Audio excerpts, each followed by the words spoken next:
Should you buy a 2011 MacBook Pro in 2018? Well, I thought it'd be easier if I just made a pros and cons list for everybody. Here's the pros, here's the cons. No, I'm just joking. I'll say them out so I can make the video a little bit longer. And so you guys don't have to read. Because obviously, the reason I watch YouTube is because I can't read books. No, I can't read books no good. And my girlfriend can, and she reads them so fast that I'm just like, I'm just not going to read books because you read them faster than I do. I made a pros and cons list. Obviously, I have a 2011 MacBook Pro back there, so I'm not coming from someplace where I haven't ever used one or anything. I have used one. I've been using one for a few days now, keeping in mind that there is a slight problem with mine. It doesn't have a battery. Keep that in mind. Take that with a grain of salt, but I'm going to be talking about it as if it did have a battery. And why does that matter? Well, when you look at Geekbench scores without a battery on a MacBook Pro, the single core score is anywhere from 800 to 900, and the multi-core score is like 2,500 to 3,000. And when you look at it with the battery, those shoot up. They basically get multiplied by 3.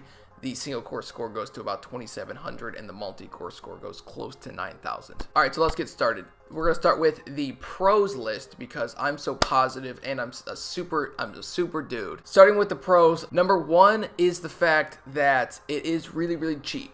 So 2011 MacBook Pro should be one of the cheapest MacBook Pros you can actually buy that still supports High Sierra.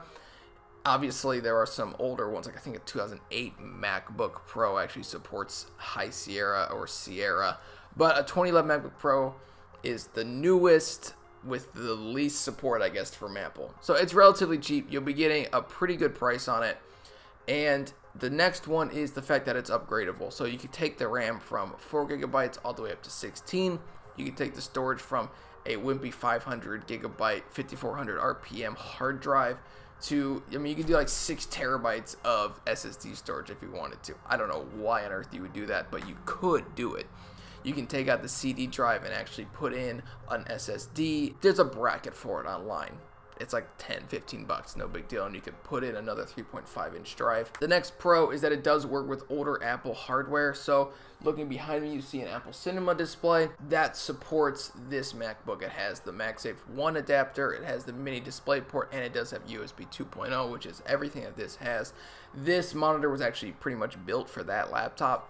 So you can get those for relatively cheap. I mean, they're still kind of expensive when you look at what a monitor is, but it's anywhere from $200 to $300, and if you wanted a bigger screen with a higher pixel density, that's a perfect solution. I didn't buy mine for that much. I got mine for free broken, and then I fixed it for like 95 bucks, so I would never spend that much on one of those monitors. But if you wanted to, you could, and I wanted to throw that in there as a possible pro. The other pro is that it is old, so everything for it should be a little bit cheaper. There's a screen upgrade, there's RAM upgrades, and obviously, like I had mentioned before, the SSDs and stuff. The SSDs aren't going to be discounted, but the RAM upgrades and the screen upgrades should be a little bit cheaper, although I've noticed that the RAM, even 1333 laptop RAM, 1333 megahertz laptop RAM, is still relatively expensive. I mean, considering how old that RAM actually is, but it's because a lot of people want to upgrade these older MacBook Pros. But I still threw it in as a pro because it's still cheaper than getting like DDR4 RAM for your laptop. And I would say the next pro, and probably the final pro, is the fact that it is running macOS High Sierra, which is the latest operating system from Apple. The problem is that you need to keep in mind that Apple is no longer supporting these with macOS updates. They will be supporting High Sierra for the next 2 years, or 2 years after its release. It's either for the next 2 years after Mojave comes out, or I believe it's the next 2 years after Mojave comes out. So that's nice. So you do get security patches for a while, but you just need to remember that in 2 years, this laptop will not be getting any security patches. So pretty much it'll be not super easy to hack into it or whatever, but it's just not getting support from Apple anymore. So you do need to keep that in mind. And on to the cons list. And I don't have a black and white striped shirt for this list, although that would be funny. So just imagine that I'm wearing one. So the cons list, obviously, there are some. One is the fact that it's old.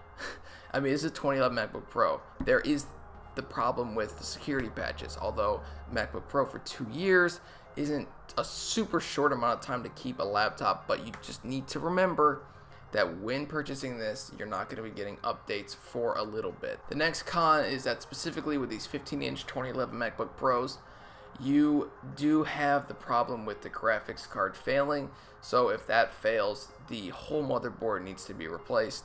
Everything needs to be replaced, and it's too expensive to actually do. You could pretty much just buy a new one or a used one for the same price. The next con is that it's a quad-core processor, but a Geekbench score under 10,000 for a quad-core processor isn't great, especially considering the fact that some newer dual-core processors with hyper-threading in laptops almost reach that same multi-threaded performance with vastly higher single-core scores. And finally, I would say probably one of just my own personal cons with it is it's thick.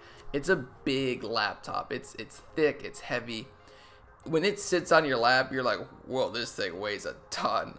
Not really, but it's large. You just need to keep that in mind, that it's a big laptop. It's a big honking thing. I mean, it's not like an Alienware where it's meant to cool super efficiently either. It's just a big laptop. It's old. The cooling in it isn't great. It's just two tiny little fans, but it's still super thick. So just keep that in mind. Just keep that in mind. So should you buy this 2011 MacBook Pro in 2018? Well, you need to decide what you're doing. If you just need it for web browsing, looking at emails, going on YouTube, and editing 1080p videos at 60 frames per second, it's going to be fine, especially with the macOS optimization if you're just using iMovie or Final Cut. If you are using Adobe Premiere, you're probably going to struggle a little bit more. I haven't even tried to download Premiere Pro on this because I can't imagine it's very good. So that's why I'm just going to stick with only using Apple apps for now on this computer, because without that battery, this thing's going to choke and die. But it's a great laptop for a great price, and I think if you want a true quad-core processor in a MacBook Pro, there's no cheaper way to get one than getting a 2011 MacBook Pro. 15 inches, obviously. And there are the problems with the graphics cards failing, but those don't happen on every single laptop.